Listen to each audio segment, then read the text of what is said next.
La presidencia de la COP27 difundió este sábado un nuevo borrador de acuerdo que continúa sin disipar las críticas de la Unión Europea.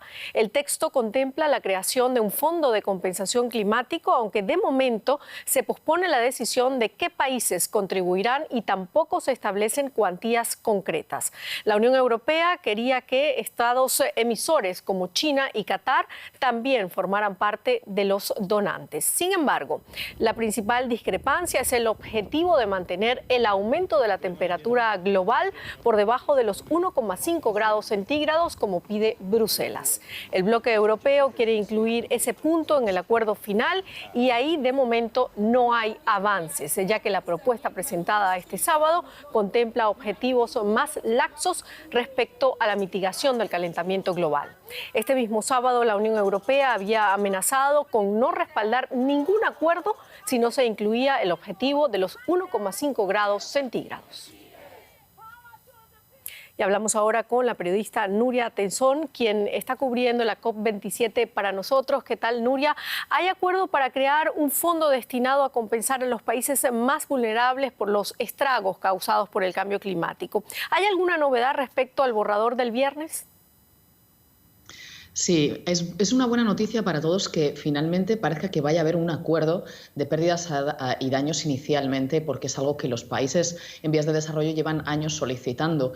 Pero parece que respecto a ayer sí que habría una mejora de alguna manera. Esta tarde se ha modificado ese texto para incluir una frase que es importante para la Unión Europea y que diría que hay que dar prioridad a los países particularmente vulnerables como receptores del fondo, porque uno de los principales escollos en la redacción de esos términos sería el quién recibe esas ayudas y quiénes son los que pagan. Como bien mencionabas, la Unión Europea desea que tanto Qatar como países como China fueran países que donan, porque además son entre los más contaminantes, pero según la nomenclatura y las definiciones que la Naciones Unidas tiene ahora mismo de naciones o países vulnerables o que podrían optar directamente a esas ayudas, se encontraría precisamente China u otros, por ejemplo, como Arabia Saudí, que es algo que la Unión Europea no contempla. Así que sigue habiendo problemas para aceptar ese texto, para que haya un acuerdo vinculante al respecto, también sobre a qué se referirían esas ayudas, a infraestructuras, a otro tipo de desastres que se produzcan en los países. Hay algunos escollos, pero bueno, ese avance parece que es importante para la Unión Europea y al menos parece que de momento se ha incluido en el texto. Por supuesto. Bueno, uno de los temas fundamentales, Nuria, de esta cumbre es la reducción de emisiones para limitar a menos de 1,5 grados el aumento de la temperatura. La Unión Europea dice que no ve posibilidad de acuerdo con el borrador presentado este sábado y también las organizaciones ecologistas lo critican porque es prácticamente un retroceso a las metas menos ambiciosas de la COP de Glasgow y los acuerdos de París. Cuéntanos de esta discusión. Sí, la verdad es que ese ha sido uno de los grandes escollos en esta cumbre. Parecía que ya se había avanzado en ello. El enviado especial de Estados Unidos, John Kerry, decía que no se podía retroceder en lo que se había conseguido ya en Glasgow y parece que ese 1,5 máximo de calentamiento estaba entre ellos, reducir las emisiones fósiles para no superar ese incremento de la temperatura respecto a la época preindustrial.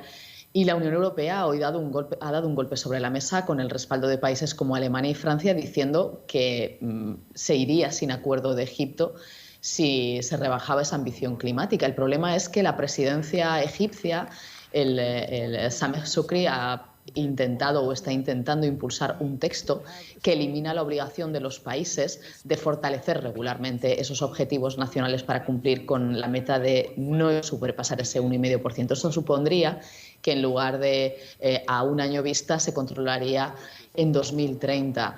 Y además el texto habla de una transición a la energía renovable, pero no se menciona en ningún momento los combustibles fósiles, algo por lo que ha presionado mucho tanto los lobbies del sector como Arabia Saudí en concreto.